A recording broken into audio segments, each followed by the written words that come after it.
Terminal math fonction ln, vidéo numéro 8.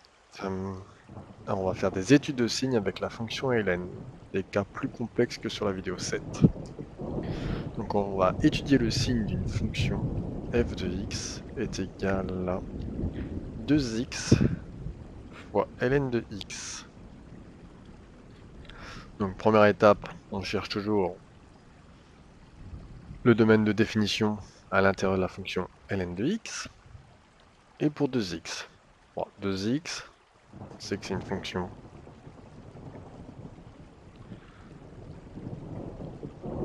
linéaire, donc c'est sur R. Par contre, attention, dans le logarithme, x doit être toujours positif. Donc x doit être toujours positif. Donc la contrainte, du coup, c'est lui qui va la donner. Donc le domaine de la fonction f, ce sera égal à 0 plus l'infini. Même si lui il est sur R, il faut prendre le plus petit ensemble de toutes les fonctions qui apparaissent. J'ai la fonction 2x, j'ai une sous-fonction 2x et une sous-fonction ln de x. Donc c'est ln de x qui va donner le domaine. Car il a le plus petit domaine entre les deux. Donc ensuite, on va chercher le signe de 2x.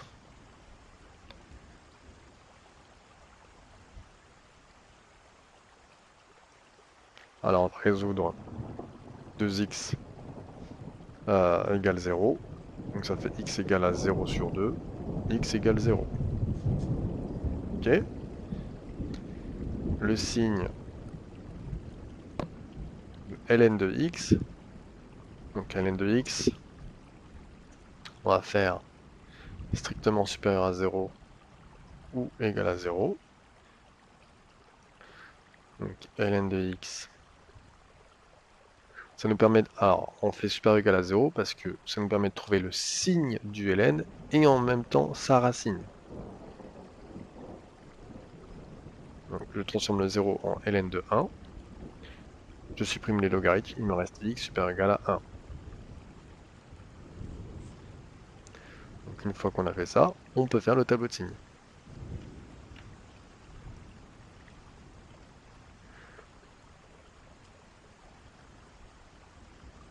Donc tableau de signes.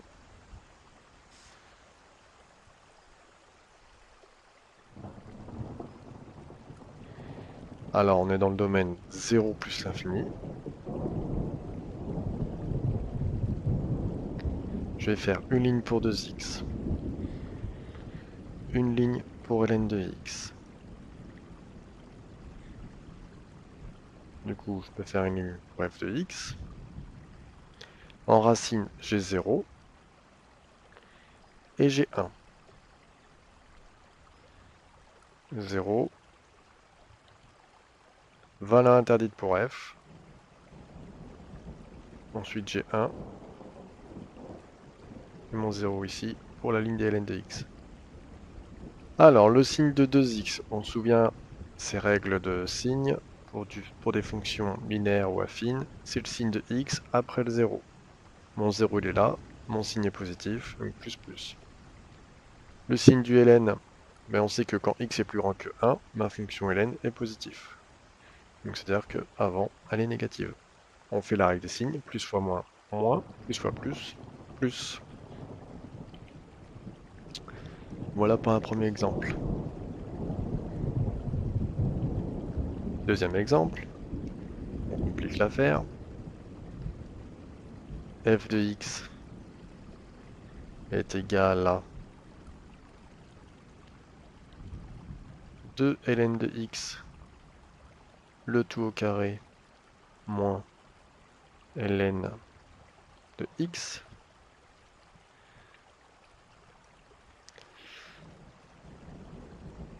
Alors ici, on va plutôt penser à modifier la fonction f de x. On peut factoriser, pourquoi? Parce que je vois que j'ai un facteur commun, ln de x. Donc je factorise par ln de x, facteur 2. Mais on n'oublie pas que c'était au carré.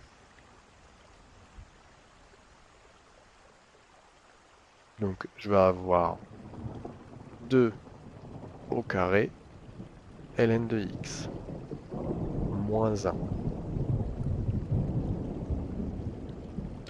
Je vais calculer 2 au carré, donc ça fait ln de x, 4 ln de x moins 1. Donc une fois que je suis arrivé ici, je vais faire mon domaine de définition. Donc là, j'ai pris ln de x, j'ai que du ln de x partout, donc le domaine on le connaît par cœur maintenant.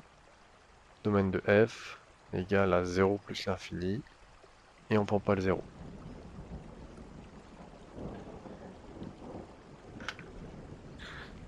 Ensuite, je vais chercher le signe de ln de x, de mon premier facteur.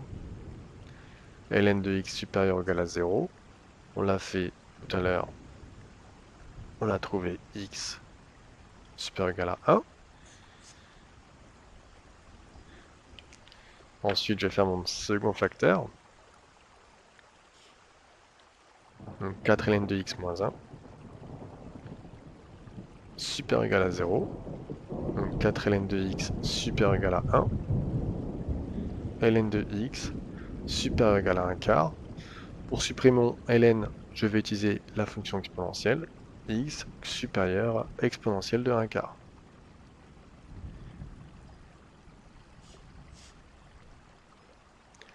Je vais pouvoir faire mon tableau de signes.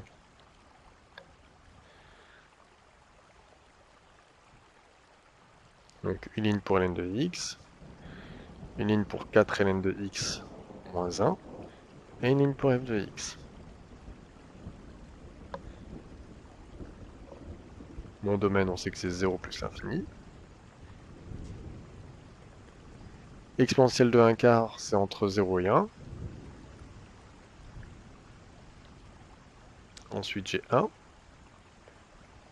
Je positionne ma valeur interdite 0. Puis ici aussi. Partout en fait. Hop. Alors, mon premier ln de x, lui, s'annule en 1. Mon deuxième, ici. Je positionne mes deux zéros.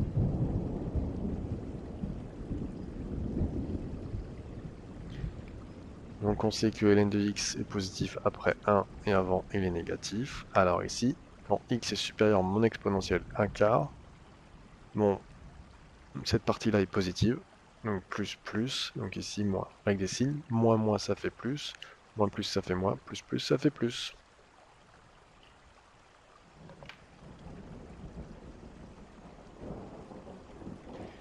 Et voilà, en deux exemples, comment trouver les signes.